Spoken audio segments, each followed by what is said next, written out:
Cái này muốn đi lại nhiều lắm này. Lại lỗ bộ thịt này sợ.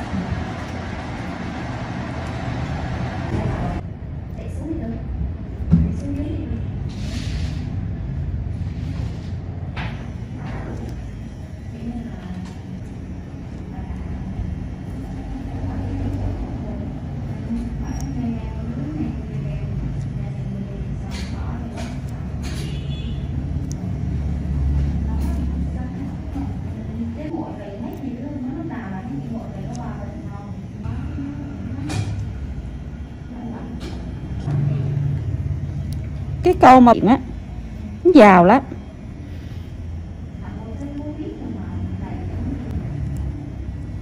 Chồng chiếc ô tô, vợ chiếc ô tô là biết họ giàu cỡ mô rồi, giờ rồi thay cái hai cái nó không có trong trong đó. À của em 80 em.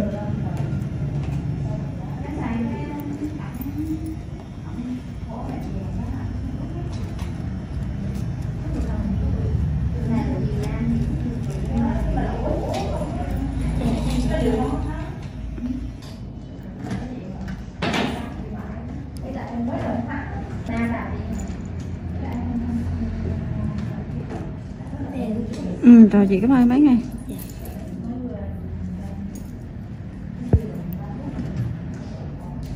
Còn ngủ cổ làm gì? Không cần ăn cái bình thường thôi chị.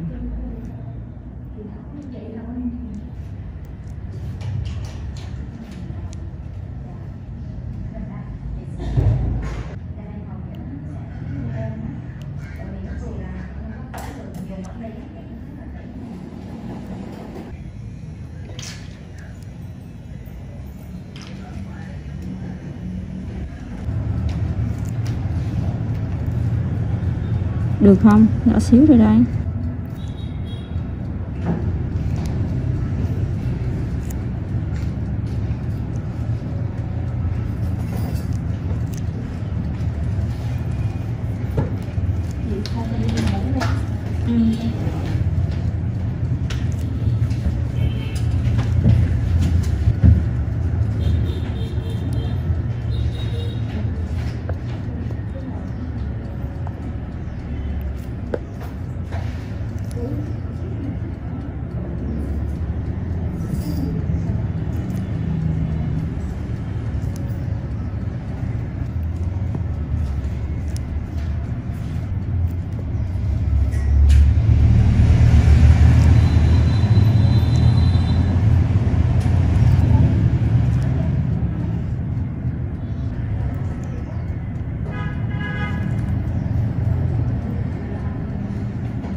Sẽ che. Sẽ bóng. À không. Hắn thâm hay là ra? Thâm. Hắn thâm thì mua thuốc về bầu vô.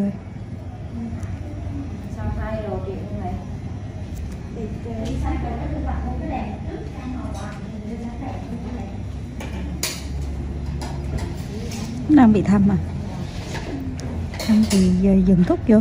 Dùng thuốc vô hả?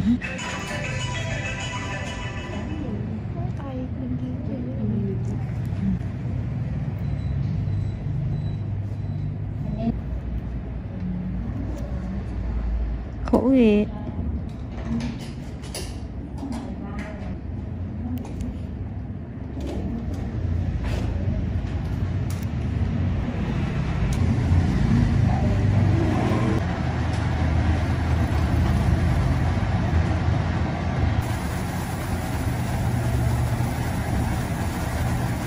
Bên này nó có cái mấy đó.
Không có, không có.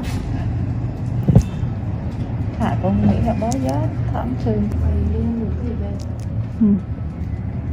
Kiếm rồi nghe. Đó, vô cái cổng là nó sẽ ngồi bên vô trang bậc cấp, nó ngồi bên đó. Bậc cấp chờ được.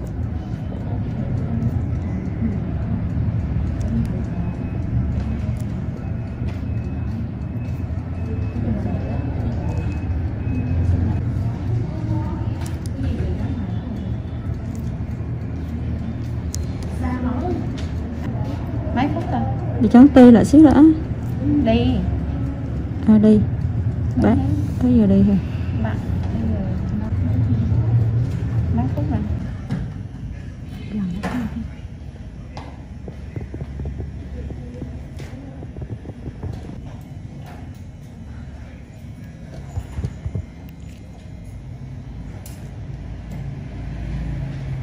Chị khó xíu nghe.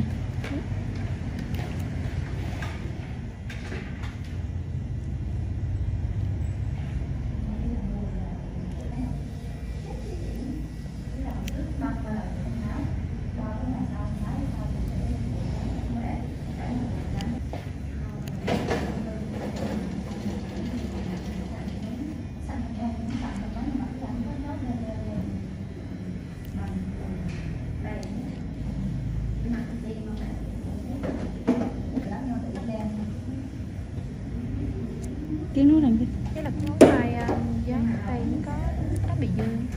ừ.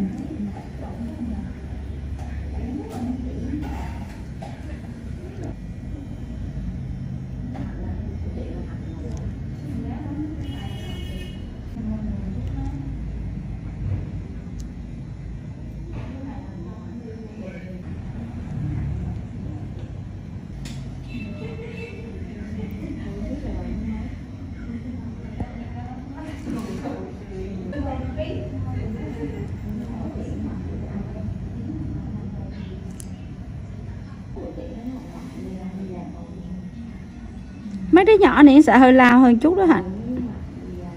Được mấy lần rồi Hạnh? Ừ. Hạnh đỡ chưa?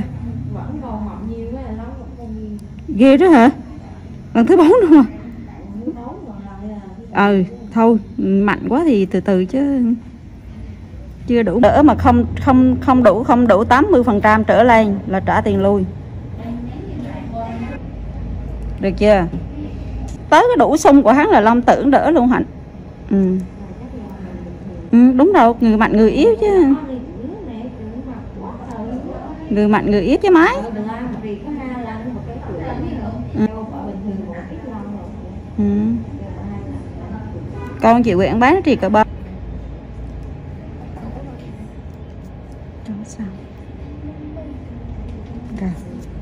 6C, 1996 to 2005, review. Basically a stripped-down Honda GL 1500 Gold Wing, with lower gearing and 6 carbs. The Honda F6C Valkyrie is actually reasonably good fun to ride, and some might say it's best made motorcycle in America. The Honda Rune 1800 looks like some kind of Dan Dare spacecraft, mental.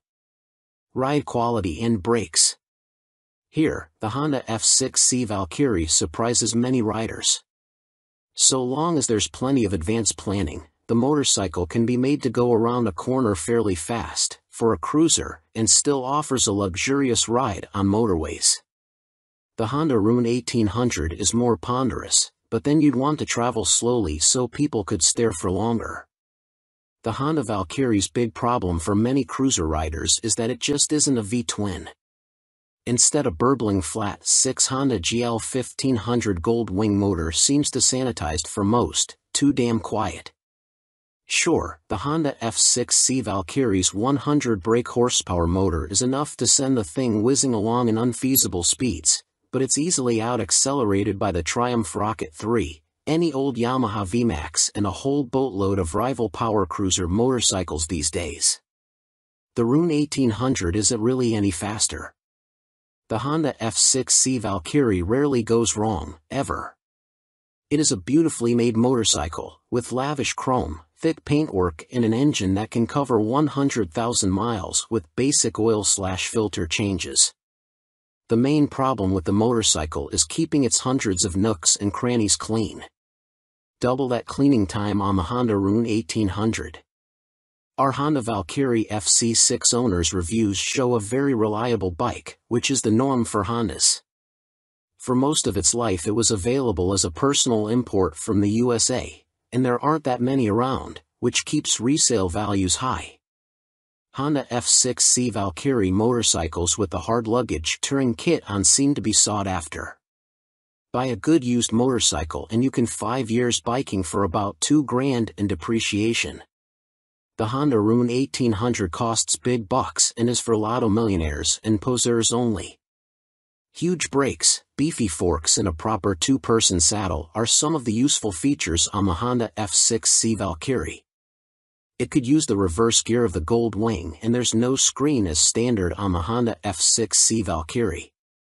Naturally, there's a whole phone book of accessories to be had, from both Honda and US aftermarket motorcycle accessory suppliers. Sci-fi bodywork on the Rune looks stunning. Welcome to BBC Motor Reviews channel. KTM 1090 Adventure, 2017 on review.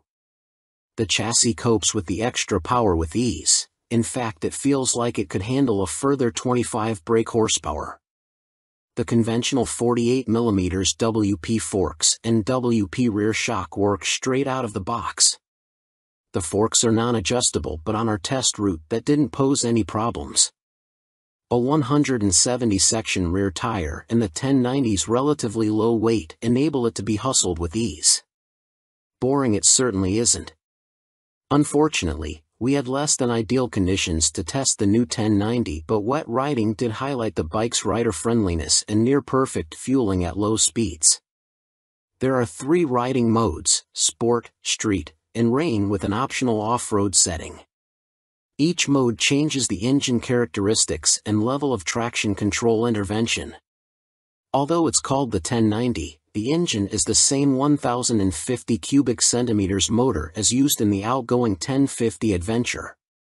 In the old model, KTM restricted it to 95 brake horsepower, but they've unleashed an extra 30 brake horsepower for the 1090, pushing peak power to 125 brake horsepower and torque to 80.4 ft-lb. On the road, it deals like KTM have thrown a bottle of vodka into the punch bowl along with a dozen cans of Red Bull. The 1090 is much livelier and more fun to ride, yet still has the ease of use of the original 1050. Confusingly, KTM also offer a 95 brake horsepower version of the 1090, which can then be restricted further to 47 brake horsepower for those on an A2 license. KTM's LC8 engine is a proven motor by now, with few problems to report, and KTM's Adventure family are well built. The 1090 Adventure comes in much cheaper than the more premium competition, without skimping on quality. The standard price of £11,299 is good value, although the bike we tested would have cost £12,800. As the 1090 is the baby of the Adventure range, the spec doesn't quite match that of its bigger brothers, but you do get 3 riding modes as standard: Sport, Street and Rain. An off-road setting can be unlocked with the optional off-road pack, £243 and 78 pence. Traction control and ABS are standard but not lean sensitive, and the TC can't be deactivated on the move. Old-style clocks remain. Welcome to BBC Motor Reviews channel. Cines Akumo 125, 2022 on review. Priced at £2,599, the Akuma significantly undercuts the popular Honda MSX 125 Grom, which is its obvious target.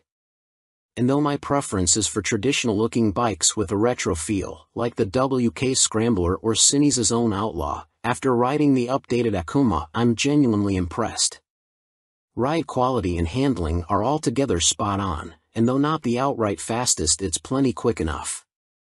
Yes, perhaps the seat leans you a bit too far forwards, and at 6 foot tall my knees are a bit high, but this aggressive style and involving feel make the Akuma a confidence-inspiring and solid first ride for any newcomer.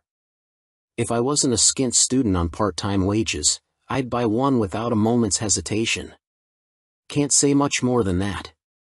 For 2022, the Cines has larger 14 inches wheels, upgraded from the previous 12 inches. Still small, they improve handling and give a stable feel around corners, while still making the Akuma very agile at low speed and in close quarters. The handling is smooth too, thanks to the suspension and low center of gravity, and with the seat pushing you forwards you can really feel every inch the bike. Leaning forwards into corners and tucking in on the straights, the Akuma might be a modern monkey bike but rides like, well, a proper bike. They call it the Mini Monster and it deserves the nickname, being a down-to-earth yet modern bike that both looks and rides the part. Being angled steeply forward means the seat does affect comfort, and with the abrupt shape of the tank you need to be gentle with the brakes. The Akuma is also very compact, it's physically smaller than my own WK Scrambler 50. However, although perhaps better suited to smaller riders, with its 820mm seat height the Cines happily supports 6 feet of teenager. Both the front and rear brakes very good, and they're combined, which means the front is linked to the rear. There's no ABS, however. Being air-cooled instead of liquid-cooled doesn't really match the modern style of the Akuma, and with 9.7 brake horsepower it's not as powerful as other more modern bikes. However, this also means welcome simplicity and you'll get your money's worth of reliability. It's also fast enough. Accelerating sharply and with a more than adequate 67 miles per hour indicated top speed, the Akuma feels swift and has the smoothest, easiest gear change of any 125 cubic centimeters bike I've ridden. Most noticeable of all the Akuma's features is the 3-tiered exhaust. It's not just an eye-catching MV Agusta styling trick but 3 fully functioning pipes that sound ace as well as looking great. With aggressive shapes, new blacked-out finishes, steel trellis frame, which is non-structural, and its raised tank giving the look of an arched back and so resembling a big cat, go on, imagine, riding the Akuma makes me feel like I stand out from the crowd. Which is important for the teenage market. Switchgear, components and overall finish look and feel pretty good for a $2,500 bike. Some fasteners and smaller parts will need coating with anti-corrosion treatment for winter use, but that's true of some bikes costing 5 times as much. And overall the Cines does a good job of disproving preconceptions about cheap, flimsy Chinese bikes. Honda's trendy MSX 125 Grom costs £3,849. Yes, it's a bit nicer finished than the Cines and will hold its value better, but it's only got the same power, and the extra £1,300 over the Akuma can be a big ask for a cash-strapped teen. Benelli's TNT 125 is also made in China and costs the same as the Cines. It's got a couple of horses more and a neat-looking trellis frame, but it's also a tad gaudy and in your face. Picking between them is as much down to their image and personal preference as anything else. Tech fan? You'll be interested to learn that the display now has multiple color options as well as brightness settings. At first, I thought it was just another knick-knack, however it is helpful especially in changing weather or when looking through a tinted visor. And it's like socks with days of the week on, every day can be a new color. The display is also crystal clear and comes with a small array of function as expected: time, trip, odometer. Something that I quite like are the large buttons that the Cines uses.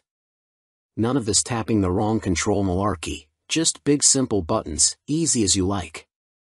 2019, Cine's Akuma launched late in the year as a 2020 model. Modern monkey bike with air-cooled 4-stroke single and 12-inch wheels.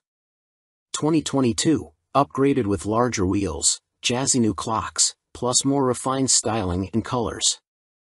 Replacing the stock bike's KYB suspension, the SP features Gen 2 Öhlins semi-active suspension, NIX30 SV forks and a TTX36 SV shock, which automatically controls the damping levels while leaving spring preload manually adjustable. Featuring spool valves rather than traditional needles valves, which Öhlins claim deliver faster adjustment and a more accurate responsiveness at the low and high ends of the adjustment range, the SP suspension can be set in one of 3 semi-active damping modes, A1, A2 or A3, or one of 3 manual setting, M1, M1 or M3, which remove the semi-active function and allow fixed damping settings to be selected via the dash. An incredibly impressive system, the semi-active suspension responds to undulations in the road surface instantly, smoothing them out and making the SP feel like it is gliding over the bumps.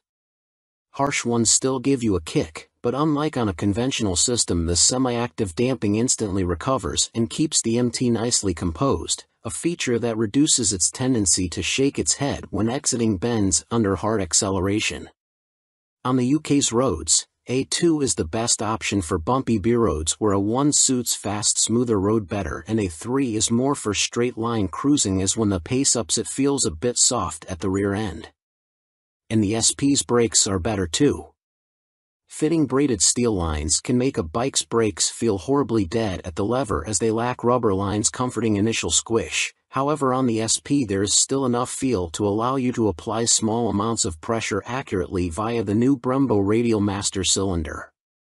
They don't scream race bike and aren't as fierce in their bite as some rivals' setups, but are fine for use on the road, and it is great to see the SP and stock MT now featuring cornering ABS thanks to the addition of an IMU in this latest generation. Good and bad news with the new Euro 5 compliant engine. Starting with the good, thanks to the revised fuel injection system, the throttle response is now smooth. In B mode, A mode is still a bit too aggressive for road use, and the crossplane's enhanced mid-range surge of power is staggering, as is the wonderful offbeat sound, which has been tuned through a new intake system and feel. But despite lengthening its gearing, the MT remains a noticeably thirsty bike and recorded 41 miles per gallon on our test ride, which is what Yamaha claim, but still equates to a range of just 155 miles until the 17-liter tank is empty. If you opt for the SP, alongside the Öhlins suspension you gain braided steel brake lines as standard, as well as a 3-piece belly cowl, black bars and levers, and a stitched seat. Unlike the stock bike, which comes in 3 color options, cyan, blue and black, the SP is only available in Icon Performance, and it also features a polished metal finish on its swing arm where the stock bike has a black painted one. Everything else, including the engine and electronics package, is identical between the 2 MT10 models, which is good news for MT10 owners but a bit disappointing for SP owners who may feel like they deserve something extra to brag about aside from suspension. Which brings up the question of price. The MT10 SP costs £2,500 more than the stock MT10 at £16,000, which is tantalizingly close, especially when you look at a finance package. On a PCP deal after a £3,000 area deposit, you are looking at paying about £35 a month more for the SP when compared to the stock bike. That's about the price of a takeaway meal for 2 every month, which seems a small sacrifice to gain that all-important Öhlins bling. In terms of running costs, both the SP and stock MT10 have the same poor fuel economy and cost roughly the same to insure and service, so that's not a factor in ownership, and the SP should hold its residual value a bit better. How does it stack up against its rivals? Very well.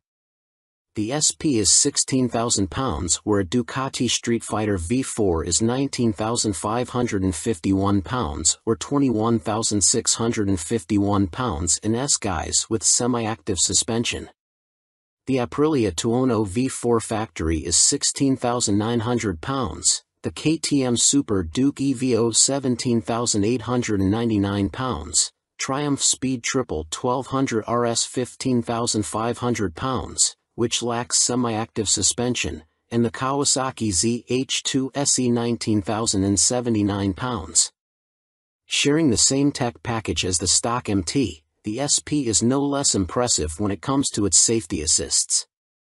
Thanks to a 6-axis IMU you get cornering ABS and TC as well as slide control and anti-wheelie that sit alongside an up/down shifter, engine braking control, cruise control and variable power modes, all of which are controlled via the new 4.2-inch color TFT dash, which lacks connectivity. While the electronics perform faultlessly, and the quick shifter is excellent, it is tricky to see which of the various acronyms you are selecting should you wish to tweak their. Welcome to BBC Motor Reviews channel. Triumph Rocket 3, 2020 on review. Suspension, steering and stopping are all worlds ahead of the previous Rocket 3, and as a result it now feels like a laughably large but comprehensively capable motorcycle, rather than a cartoon cruiser caricature.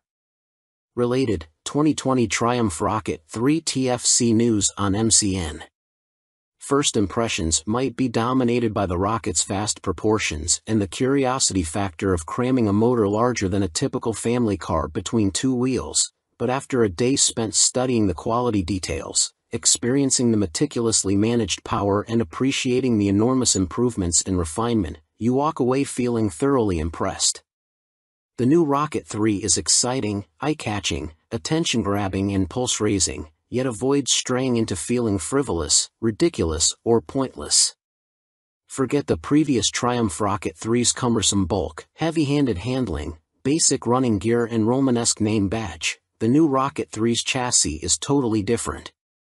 A cast aluminium spine frame replaces the old twin steel tubes, helping contribute to an incredible 40 kilograms saving over the previous bike, while steering geometry is sharper and the wheelbase is shorter. As a result, the Rocket now has a proper appetite for corners the old bike couldn't dream of. Turn-in is easy, holding a line mid-corner needs little inside bar pressure, and flick-flacking from full lean left to right, and still ending up where you intended, is absurdly accurate for a bike with a fueled weight north of 320 kilograms.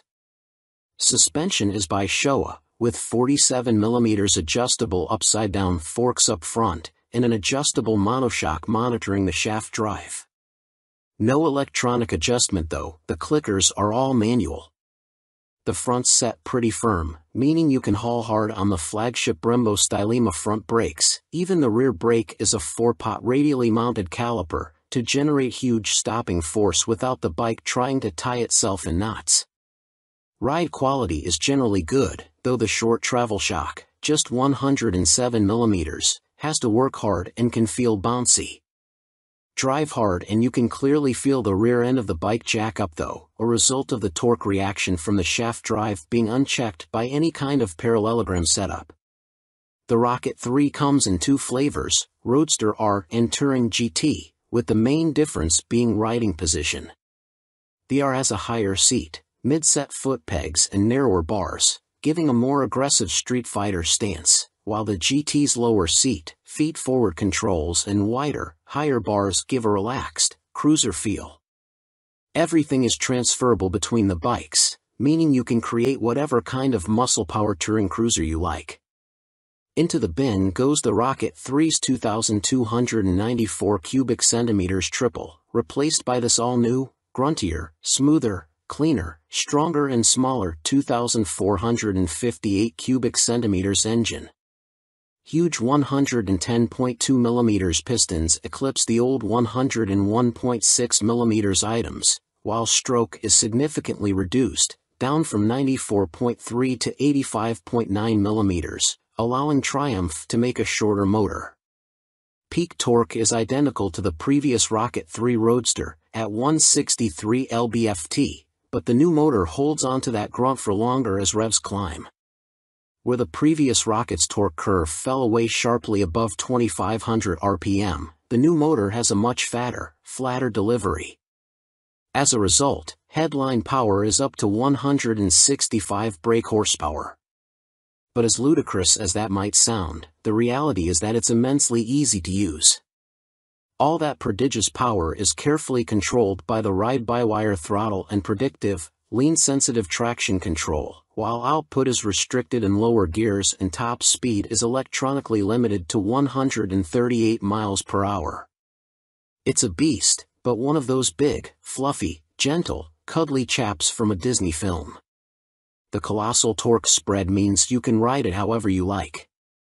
Plunk it in one gear and dip into the immense grunt from 2500 to 5500 RPM if you're feeling lazy, or chase the 7000 RPM redline and work the new sweet-shifting 6-speed gearbox for maximum thrills.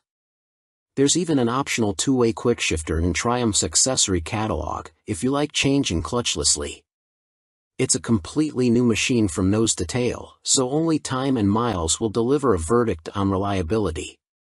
Service intervals are set at a car like 10,000 miles, suggesting the motor is in a fairly mild state of tune and Triumph have confidence in it. Looking over the bike in the metal, everything appears high quality, as you'd expect for 20,000 pounds. The exhaust headers are a particular highlight, the welds look neat, while the hydroformed curves are apparently a huge pain to produce. Everything seems tucked away neatly, there are no vulgar cables or hoses dangling about anywhere, and wiring runs inside the handlebars. Details like the Monza-style petrol, coolant and oil filler caps are pleasing, while the clever flip-out pillion pegs are a neat design. Our Triumph Rocket 3 owners' reviews show there have been some issues for some buyers, in particular corrosion, electrical and mechanical problems. Seemingly the rear brake can often stop working, for example, and needs attention from a dealer. Have a good read through before going for a test ride. Clearly it's not a cheap bike, though an ultra-capacity extreme muscle cruiser never was going to be. The Rocket 3R is 19,500 pounds on the road, that includes almost all the gadgets, apart from the two-way quickshifter and the heated grips. The GT version, which includes the heated grips, a fly screen and a pillion backrest, is 20,200 pounds. Both are roughly on a par with Ducati's Diavel 1260S, 20,041 pounds.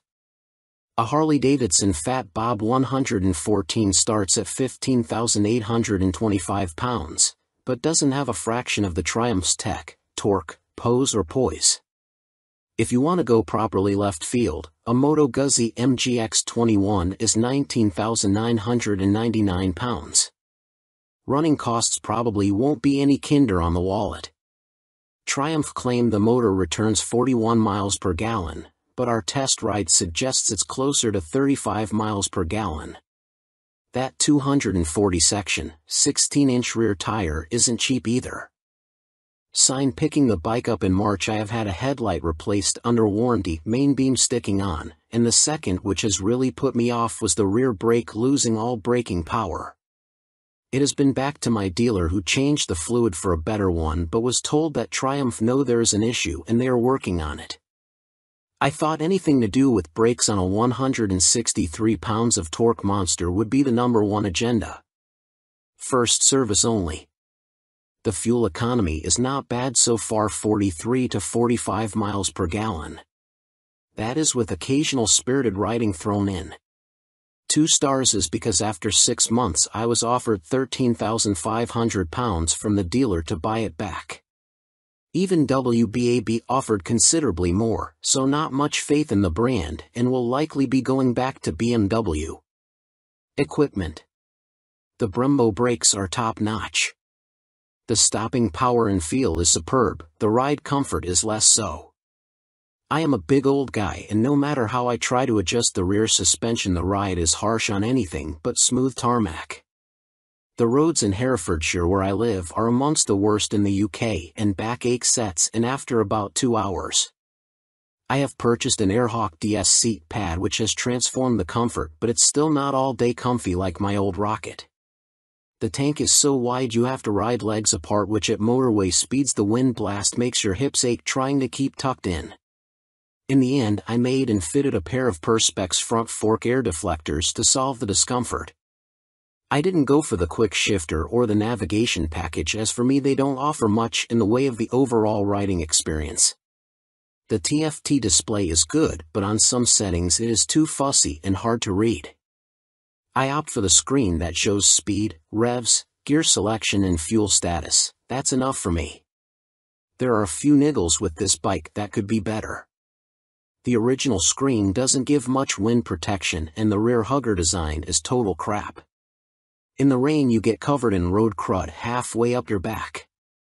I bought an aftermarket hugger which left some wiring exposed, so I ended up fitting this over the top of the original hugger. Problem solved. I purchased the accessory panniers and rear rack to give the bike some touring capability. These panniers are okay, but are quite small and are not as rigid as I would have liked. The optional rear rack is stated as only good for 3 kilograms, which means fitting my fully loaded Kuryakyn Grand Tour bag on the rear may be more than it can withstand. Guess I will soon find out, as there is little room on the pillion seat. One of the best design features on this bike are the fold-away pillion foot pegs and the folding pannier mounts. If anyone is thinking about buying this bike for some serious touring, then you will need a few aftermarket bits to iron out its touring limitations. Welcome to BBC Motor Reviews channel. Yamaha Fazer 600, 1998 to 2004, Review and Used Buying Guide. Related, Easy Fit Kit turns Yamaha Fazer 600 into retro race rep. In fact, since Yamaha stopped the FZS 600 Fazer's production in 2003, it has taken them until the launch of the Tracer 700 to replicate the Fazer's magic formula. However, in 1999 the Yamaha Fazer 600 was the best-selling bike in its class, and by 2002 the firm had sold over 83,000 units. There is a reason the Yamaha Fazer has such a strong following. As soon as its wheels start to turn you are right at home. It is ease personified, and most of this warm feeling comes from the wonderful motor. With the Fazer, Yamaha got the basics right, and that's what makes it such a great bike. The tank range is long, the seat comfortable, the fairing effective, the brake sharp and the motor strong in the mid-range and extremely reliable. The suspension may be a bit baggy, but if that's the Yamaha Fazer's only real fault 22 years after it was launched, then that's not bad going. Useful Yamaha Fazer 600 specialists include www.foc-u.co.uk and yamahaclub.com. Read on for our full used buying guide. Ride quality and brakes. Launch impressions. When you push the Yamaha Fazer 600 to the limit, which is easy with those blue dot or one brakes up front, it dives a little bit and loads up the front end. It waggles a bit, but the handling is generally confidence-inspiring, and if you take it steady you could ride to Budapest on a Yamaha FZS 600 Fazer and feel no severe aches or pains. Yamaha Fazer 600, what does it ride like now? With limited suspension adjustment, post-2000 models have variable damping in their forks. The Yamaha Fazer is a bit wobbly in the corners, and the Sumitomo calipers shared with the R1 quickly overwhelm the forks when you brake hard. But where on some bikes this is an annoyance, on the Fazer it makes you giggle and adds to the amusement factor. There's just under 100 brake horsepower in the Yamaha FZS 600 Fazer's detuned Thundercat 600 cubic centimeters, 4-cylinder engine, and that's plenty for backroad fun, as well as motorway commuting if needs be. The Yamaha FZS 600 Fazer delivers its power in a wide spread, and the 6-speed gearbox is there if you feel like playing tag with sports bikes. Yamaha Fazer 600, what's the drivetrain like now? The inline-4 is beautifully smooth and has that lovely mid-range pull you get with an old long-stroke unit. It's not revvy or buzzy like the FZ6's engine, it's just silky smooth and full of drive. The gearbox may be showing its age, the linkage is notoriously sloppy when worn, but it clunks into gear with a reassuringly solid feel, and the bike is more than happy to break the national speed limit when asked. The Yamaha Fazer is a fairly well-made motorcycle, and except for the black painted downpipes rotting away, or the brake calipers seizing up, the Yamaha Fazer doesn't suffer big problems. It can rack up very high miles with regular servicing. Apart from its thirst for fuel, it would make a great dispatcher's motorcycle. Yamaha Phaser 600 reliability. We've got a whopping 52 Yamaha Phaser 600 owners reviews on the site, and the bike scores 4.6 stars out of 5 overall, with the same score for build quality and reliability. This is an incredibly high score, meaning it's safe to say you can depend on the Phaser 600. Minor issues include the Phaser lacking more modern equipment such as more electronics, but this is an old bike now. You can't expect the world. Its value more than matches its spec. Yamaha Phaser 600 common problems. Early ignition barrels aren't very strong. Check it works smoothly and that the ignition key works the fuel cap and seat lock. The headlight bracket bends if the bike is in an accident and few people replace it, so always check the fairing looks square on the bike. The steel swing arm can trap water and rot around the chain adjusters, so inspect this area well for any obvious rust damage. The Phaser has a 110/70 front tire and as a result tire choice is limited. You can fit a 120/70, but this can interfere with the mudguard. Yamaha Phaser 600, a mechanic's take. By Chris Spinks, Chief Instructor, Metropolis Training School. The key factor when buying a used FCS 600 Phaser is seeing if it goes into second gear. First gear on the Phaser is quite short and the jump to second puts a lot of strain on the gearbox. This can cause the second gear selector fork to bend and that leads to a really stiff change and eventually a broken gearbox. On a cheap bike such as a used Phaser, that can write the bike off as replacing it is not economically viable as a complete gasket kit costs £500. That said, when I destroyed my Phaser's gearbox on a track day, I bought a new motor for £400 and swapping them over was fairly simple. The sprocket retaining nut is a classic Phaser fault and well documented. The nut comes loose, the sprocket slides off the shaft and then sits on the threaded part of the output shaft. People think the clutch is gone and rev the motor, which causes the sprocket to strip all the threads off the shaft. You can slide the sprocket back on and spot weld it in place, but you need to be careful not to overheat the seals. As long as you fit the nut correctly using the locking washer you should be fine, although Yamaha did release a deeper threaded nut and this sorts the issue. The lights on the Phaser are poor, but on the 1998 9 model the bulb vibrates and creates a white powder that fills up the lenses. This is impossible to remove and makes the light even worse. Some owners change the lume to convert the Phaser to twin headlights, which is very easy but you need to tilt the main beam down or it will fail an MOT. After 15,000 miles the shock will be duff. I'd recommend getting the forks rebuilt and buying an aftermarket shock. Don't be tempted to go for a stiff fork springs, I've found softer ones works better.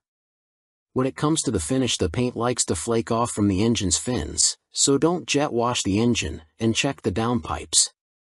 The motor is totally bulletproof, but the cam chain tensioner can need changing and it is a nightmare to get to. At the end of the day, a well-looked after Phaser is a brilliant buy and totally reliable. At the training school we would see them cover over 65,000 trouble-free miles with only oil changes. Extrema Makeover, Aprilia put the RS660 on a diet for a limited edition focused model. Alongside the surprise launch of their 2023 BX450, Bimota have shed more light on supercharged Tessie Tourer currently in development. Now officially called the Terra, we first caught glimpse of the bike as a basic design sketch at the 2021 EICMA show, with a spokesperson for the Rimini firm later confirming to MCN that it would be powered by the 4-cylinder motor found in Kawasaki's Ninja H2SX range. Never before have Bimota been present in this market segment, Bimota COO, Pierluigi Marconi, said in a statement. No one has this much fun and function in one package. The Terra is an attention grabber that will act like a halo for Bimota by attracting further consumer attention to our impressive vehicle lineup, he continued. Although details remain scarce, Bimota have gone into some depth on the new steering system, which sits diagonally between a front subframe and the front wheel. There are no front forks like a conventional motorcycle, which should aid front-end stability and the ability to trail brake into a corner. This is because braking forces are kept away from the front suspension, leaving it free to deal with bumps in the road. These systems can reduce front-end feel though. Until now, Tessies were only made for the sports segment. Marconi told MCN at EICMA 2021, "We'd like to put the Tessie name to adventurers, tours, and bikes like that. Our philosophy is to have two lines of bikes," he added. One is the Tessie line and one is for more traditional models. We like to follow the two concepts, because although a Tessie chassis has a lot of advantages, for some riders it is still too much of a novelty. Alongside the funny front end, Bimota have also confirmed that the Terra will receive semi-active suspension developed in partnership with Marzocchi. The ride height can also be adjusted either manually or electronically by 30 mm. Also expect to find 5-spoke forged alloy wheels too, which should help to keep unsprung mass down. It went from first sketch to full-size model in few months using computer-aided design, Marconi continued. You ride some bikes because you have to, but you ride these Bimota because you want to. Terra will appeal to enthusiasts of all ages because the design draws you in, and the performance keeps you there. Superior performance, BRAF Step Up Aston Martin partnership with more powerful AMB 001 Pro. Luxury boutique brand BRAF Superior have once again teamed up with supercar experts Aston Martin to create yet another outrageous, limited-run track day machine. The AMB 001 Pro made its debut at the EICMA trade show in Milan and follows in the footsteps of the first-generation €98,000 AMB 001, which entered the public consciousness back in autumn 2019 and has since sold out. The standard track-only 001 features a turbocharged 997 cubic centimeters liquid-cooled V-twin engine that sits as a stressed member in the chassis. The 175 kilograms, dry, Pro uses a CNC machine version of this unit as a stressed member with a claimed 25% increase in power to 221.9 brake horsepower. There's also carbon fiber bodywork said to be inspired by Aston Martin's 1,000 brake horsepower Cosworth-built 6.5-liter V12 Valkyrie AMR Pro hypercar. The success of its predecessor, coupled with the incredible Aston Martin Valkyrie AMR Pro, inspired us to get together again to create a new superbike, one that we know will excite our customers, BRAF Superior CEO Thierry Henriette said. We are particularly proud of the new engine type, with a crankcase fully machined from solid billet aluminium, which is a unique feature for a production motorcycle. With the marked increase in power, this takes AMB 001 Pro into the hyperbike sector. Machined from AL 5000 solid billet aluminium alloy, the uprated motor also gets a new cylinder design, with wet cylinder liners for greater cooling, which should help with the longevity over prolonged hard use. Limited to 88 units in total, the Pro will not be homologated for the road and will be built by hand at the BRAF factory in Toulouse, France. Orders are now being taken, with the first deliveries expected in the final quarter of 2023. The bike shown at EICMA was a prototype. It's a beautifully simple formula. Form plus technology equals performance, Marek Reichman, Executive Vice President and Chief Creative Officer of Aston Martin, said. We've achieved this fluidity again with BRAF Superior for those who desire a track superbike like none other. The rider is part of this moving sculpture and will literally feel as though they are part of the track when laying atop the AMB 001 Pro. But it's not all about engine performance. A quick glance at the side profile of the Pro reveals more extreme bodywork, with a more pronounced tail, winglets, and a rear carbon disc wheel design. There's still next to no front wind protection though, which could be unpleasant at speed and take away from the riding experience. Gone is the underslung exhaust exit from the standard 001 too, with a single pipe on the right side of the bike protruding above the fat 200 section rear tire and shark-like aero wing. In a nod to Aston Martin's racing success, the 001 Pro features a striking jade green livery, with a blacked-out motor and suspension. This suspension system comes in the form of a front double wishbone setup adjustable for preload and rebound, plus a rebound and preload adjustable monoshock. Naked Ambition, CF Moto unveil NKC22 concept.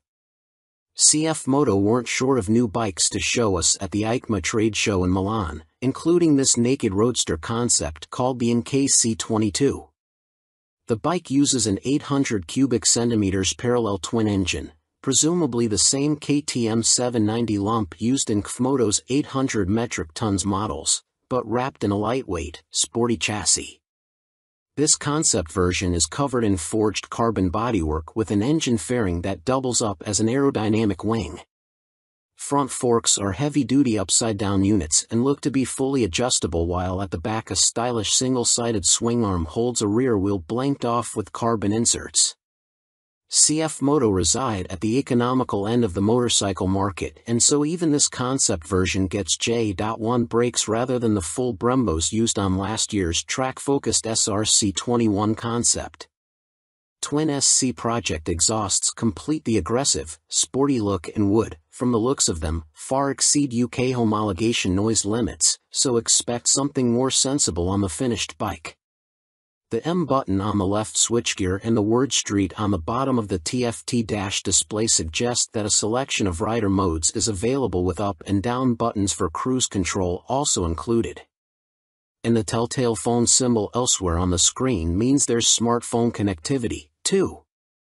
CF Moto reside at the economical end of the motorcycle market, and so even this concept version gets J.1 brakes rather than the full Brembos used on last year's track-focused SRC21 concept. Twin SC Project exhausts complete the aggressive, sporty look and would, from the looks of them, far exceed UK homologation noise limits, so expect something more sensible on the finished bike.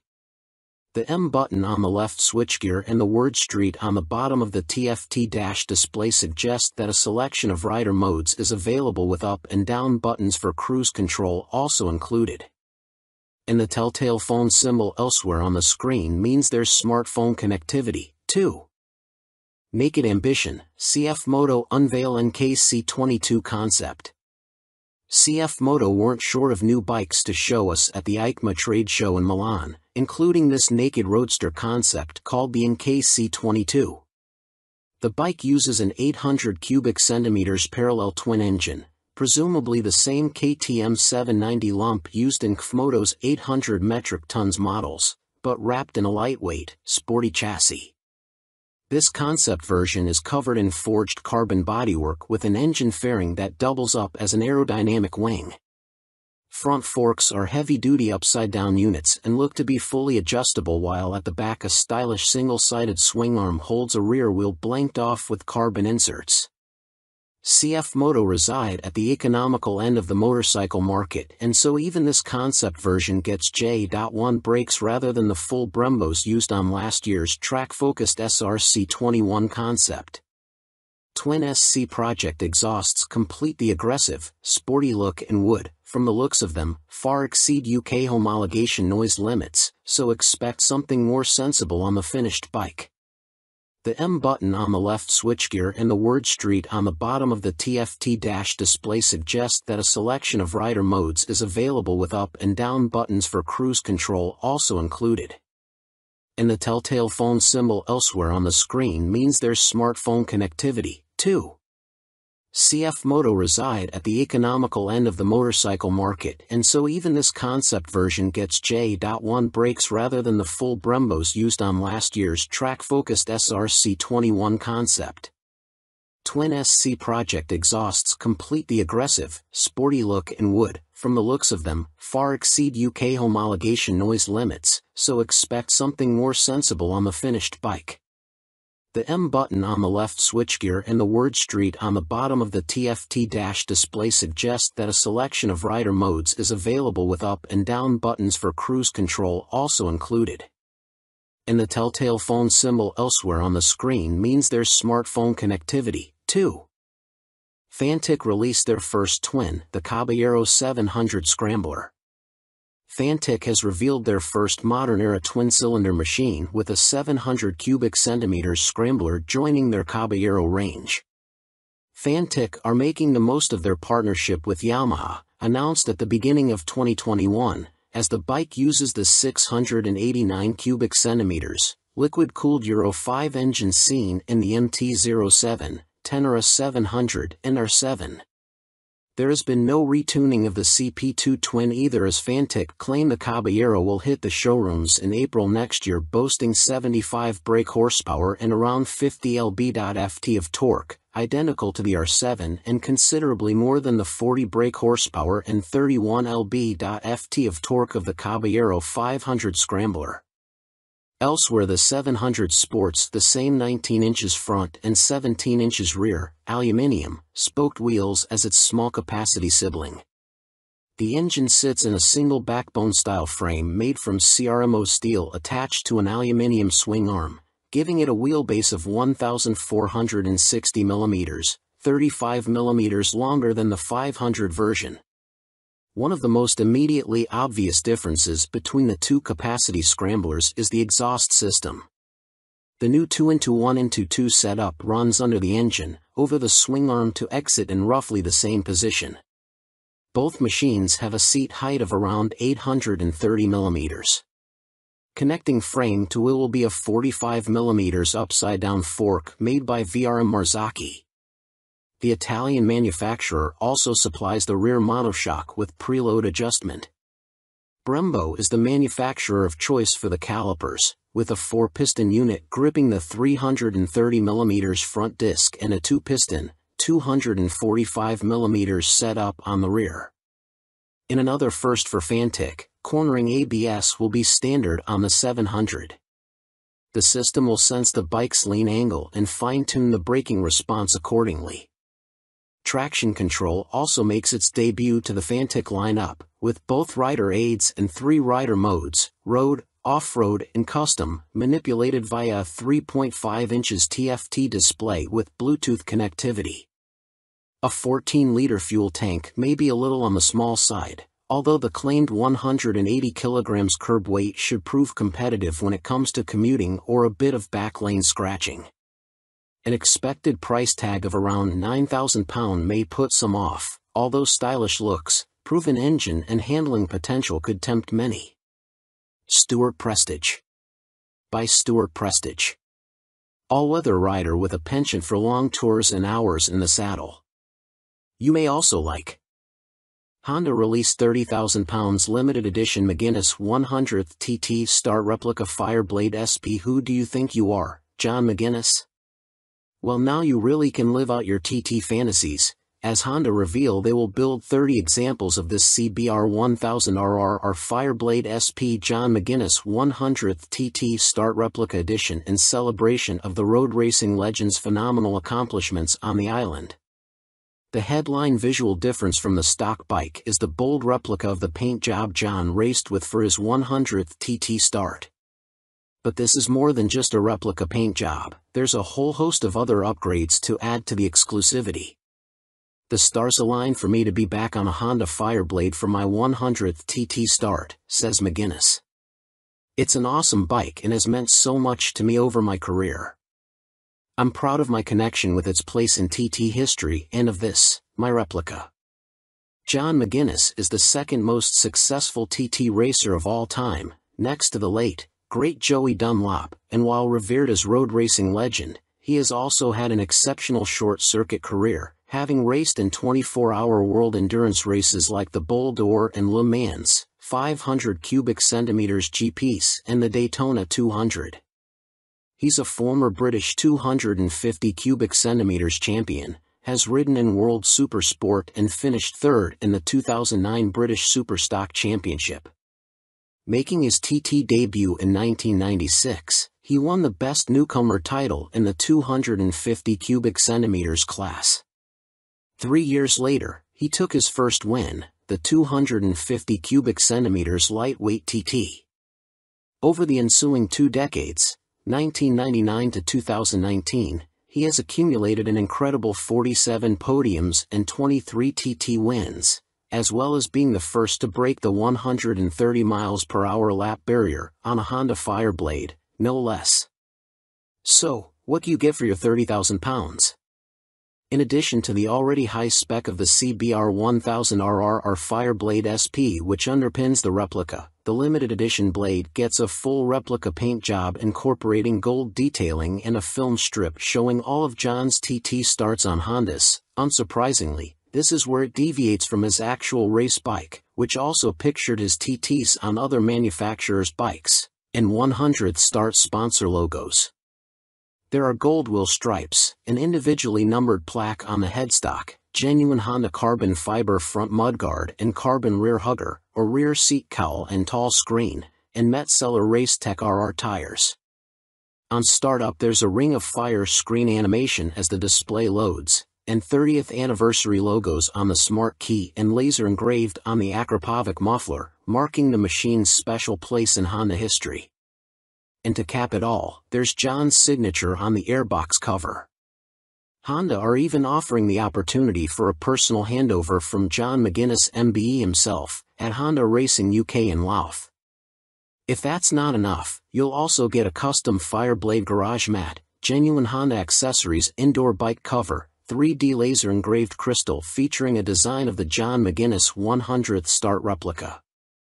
All inquiries and orders for the John McGuinness CBR 1000RR Fireblade SP 100th start replica are to be via the Honda dealer network, and if you want to see one in the flesh, it will be on display on the Honda stand throughout Motorcycle Live at the NEC from November 19th to 27th. Fantic released their first twin, the Caballero 700 Scrambler. Fantic has revealed their first modern-era twin-cylinder machine with a 700 cubic centimeters scrambler joining their Caballero range. Fantic are making the most of their partnership with Yamaha, announced at the beginning of 2021, as the bike uses the 689 cubic centimeters, liquid-cooled Euro 5 engine seen in the MT-07, Tenere 700 and R7. There has been no retuning of the CP2 twin either, as Fantic claim the Caballero will hit the showrooms in April next year, boasting 75 brake horsepower and around 50 lb.ft of torque, identical to the R7 and considerably more than the 40 brake horsepower and 31 lb.ft of torque of the Caballero 500 Scrambler. Elsewhere the 700 sports the same 19 inches front and 17 inches rear, aluminium, spoked wheels as its small-capacity sibling. The engine sits in a single backbone-style frame made from CRMO steel attached to an aluminium swing arm, giving it a wheelbase of 1,460 mm, 35 mm longer than the 500 version. One of the most immediately obvious differences between the two capacity scramblers is the exhaust system. The new 2-into-1-into-2 setup runs under the engine, over the swing arm to exit in roughly the same position. Both machines have a seat height of around 830 mm. Connecting frame to wheel will be a 45 mm upside-down fork made by VRM Marzocchi. The Italian manufacturer also supplies the rear monoshock with preload adjustment. Brembo is the manufacturer of choice for the calipers, with a 4-piston unit gripping the 330 mm front disc and a 2-piston, 245 mm setup on the rear. In another first for Fantic, cornering ABS will be standard on the 700. The system will sense the bike's lean angle and fine-tune the braking response accordingly. Traction control also makes its debut to the Fantic lineup, with both rider aids and 3 rider modes, road, off-road and custom, manipulated via a 3.5 inches TFT display with Bluetooth connectivity. A 14-liter fuel tank may be a little on the small side, although the claimed 180 kg curb weight should prove competitive when it comes to commuting or a bit of backlane scratching. An expected price tag of around £9,000 may put some off, although stylish looks, proven engine and handling potential could tempt many. Stuart Prestige. By Stuart Prestige. All-weather rider with a penchant for long tours and hours in the saddle. You may also like 70s superbike stunner, MV Agusta Super Veloz 1000 Serie Oro. MV Agusta may not have been directly participating in the EICMA show in Milan last week, but it didn't stop them stealing the headlines with this stunning Superveloce Serie Oro. The carbon-clad superbike uses the Brute Ale 1000RR as a base, meaning the same 998 cubic centimeters inline-4 producing a claimed 209.1 brake horsepower with a race kit installed. Inside this motor, you'll find a countershaft that rotates at twice the speed of the primary drive shaft with the aim of reducing vibrations and promoting faster cornering. You also get the same frame and single-sided swing arm, but now clad in carbon fiber bodywork inspired by MV's 1972 500 GP Racer. Sitting alongside the smaller, 3-cylinder Superveloce 800, the Serie Oro is planned to hit dealers in the middle of next year at a price of approximately £50,000. In total, 40 elements of the bike are finished in carbon fiber, including a set of winglets that MV claim produce 39.2 kilograms of downforce at 199 miles per hour.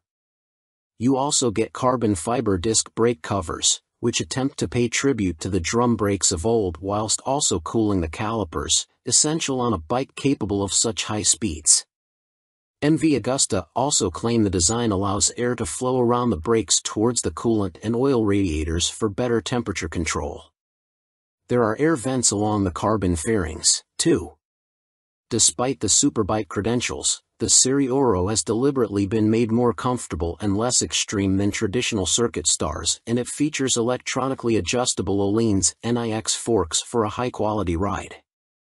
They are matched to an Öhlins TTX rear shock, which bolts directly to the swing arm. As you'd expect for a bike of this caliber, stopping power comes from premium Brembo Stylema monoblock calipers, which bite onto chunky front 320mm discs. You also get 5-spoke forged aluminium rims, and 4 under-seat exhausts, just unlike the company's landmark F4. In addition, there's a suite of lean-sensitive electronics, plus a 5.5 inches TFT color dash to control them, with the added option of mobile connectivity. Dan Sutherland. By Dan Sutherland. News editor, sports bike nut, and racing fan.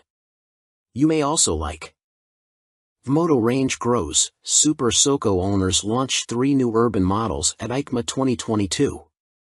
Electric scooter manufacturer Vmoto, parent company of Super Soco, have had a busy year, releasing 3 new models at EICMA, including the 125 cubic centimeters comparable e-bike, the Vmoto Soco Stash.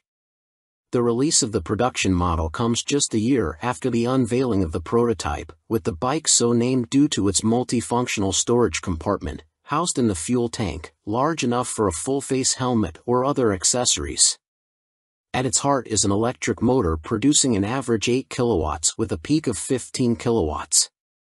This propels the Vmoto Stash to a top speed of 75 miles per hour when the boost is deployed. 68 miles per hour is on tap without the boost. A 72V removable battery provides the juice and can be charged using a fast charger in a conventional 3-pin plug in 3.5 hours. Charging without the fast charger will take between 5 and 6 hours. No range specifications have been released, but expect it to have the same 30-mile capacity of the Super Soco TS Street Hunter, which has the same top speed capability. A newly designed swing arm pivots off a solid, lightweight frame, driving a 17-inch rear wheel. A 17-incher is also fitted on the front, and ABS disc braking is standard. A relatively tall seat height of 830 mm awaits the rider, and the Stash has a curb weight of 143 kilograms. The company also unveiled their first dirt bike-style machine, which weighs in at just 84 kilograms.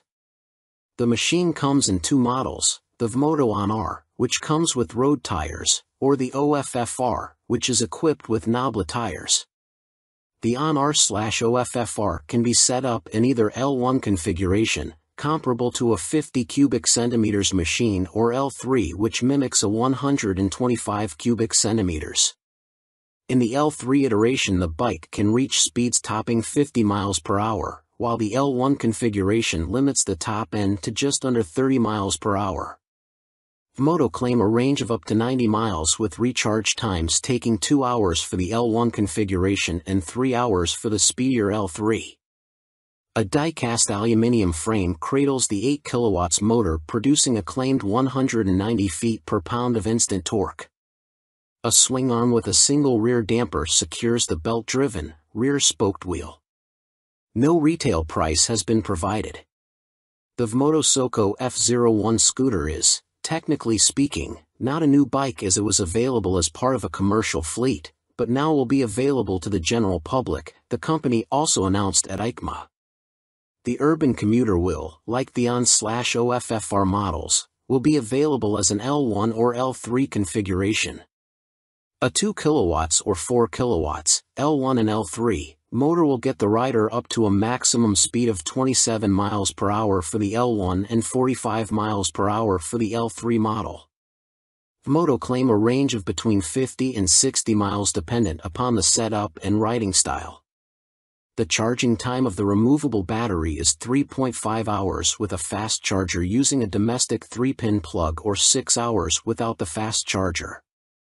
Coming in at 110 kilograms with a seat height of 855 millimeters, the F01 should prove a popular choice for city transportation. The F01 will be available in white, light or dark blue, red and black.